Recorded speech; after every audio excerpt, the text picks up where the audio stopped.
Hi friends, நான் வந்து golden fish வந்து ப்ரீடிங் விட்ருக்கேன். அதை பாருங்கள். நல்லா ஜாலியாக விளையாடுறது பாருங்கள்.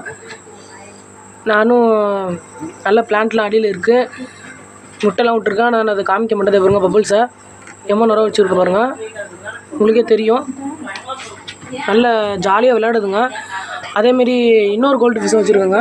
இங்கே பாருங்கள், இதையும் ப்ரீடிங் தான் விட்ருக்கேன். இது வயிறை மட்டும் பாருங்கள் எம்மோ பெருசு இருக்குன்னு. பார்த்தீங்களா? இங்கே பாருங்கள், நல்லா ஜாலியாக விளையாடுதுங்க.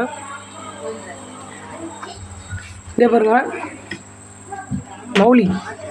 நீங்கள் இந்த பிளாக் மௌலி குட்டி போட்டது தெரியுமா? அந்த மௌலியோட இன்னொரு ஜோடி வந்து கடையில் நின்றுருந்தது. அதை வாங்கிட்டு வந்து ப்ரீடிங் ஆக்கிட்டு விட்டுறேன். இப்போ லைட்டாக வயிறு பெருசாக தான் இருக்குது. இன்னும் கொஞ்ச நாளில் குட்டி போட்டுரும். அதுக்கப்புறம் இன்னும் கொஞ்சம் குட்டி போட்டால் தான் வந்து உங்கள்கிட்ட காட்டுறேன். அடுத்து இந்த குட்டி வந்து ப்ரீடிங் விட்டுருக்கேன். பாருங்க, பேண்டா மௌலியும் பேண்டா நம்ம